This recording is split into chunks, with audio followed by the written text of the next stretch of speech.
130 কোটি টাকা ব্যয়ে নির্মিত এই সিনেমাটি 2026 সালে নতুন রেকর্ড গড়তে পারে, কারণ সিনেমাটি মুক্তির আগে 120 কোটি টাকা আয় করেছে স্যাটেলাইট এবং ডিজিটাল রাইট থেকে। এছাড়াও সিনেমাটির অগ্রিম টিকিট বিক্রি হয়েছে প্রায় 10 কোটি টাকার, যা রীতিমতো মুক্তির আগে সিনেমাটি হয়ে গেছে ব্লকবাস্টার।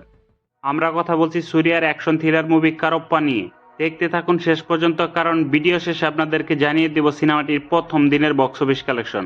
ছবিটি মূলত একটি সামাজিক এবং আইনি লড়াইয়ের গল্প, যা একটি প্রতিশোধের উপর ভিত্তি করে তৈরি, যেখানে সুরিয়াকে দেখা যাবে এমন এক চরিত্রে যে আইনের ঊর্ধ্বে গিয়ে মানুষের বিচার নিজেই করে।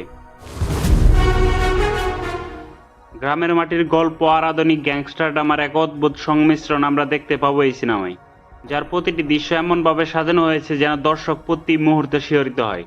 একদিকে পরিচালকের দুর্দান্ত স্ক্রিন প্লে, আর অন্যদিকে সুরিয়ার সেই সিগনেচার এনার্জি, দুয়ে মিলে অসাধারণ পারফরমেন্স দেখা গেছে, যা বক্স অফিসে আগুন লাগিয়ে দিবে এবং কেজিএফ পুষ্পার মতো সিনেমার রেকর্ড ভেঙে ফেলতে পারে। এই প্রজেক্টে হাই এন্ড ক্যামেরা লেন্স এবং শ্যাডো লাইটিং এর ব্যাপক ব্যবহার দেখা গেছে। বিশেষ করে অ্যাকশন দৃশ্যগুলোর কোরিওগ্রাফ করা হয়েছে একদম আন্তর্জাতিক মানের। দক্ষিণী তারকা সুরিয়াকে আবারও সেই পুরনো রাফ অ্যান্ড টাফ লুকে দেখতে প্রস্তুত আপনারা? কমেন্টে জানান আপনার মতামত।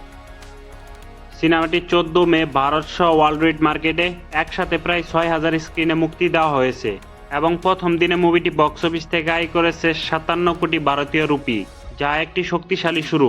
সময়ের সাথে সাথে এর সুসংখ্যা আরও বৃদ্ধি পাবে এবং সিনেমাটি এখন পর্যন্ত টোটাল কালেকশন করেছে 187 কোটি টাকা।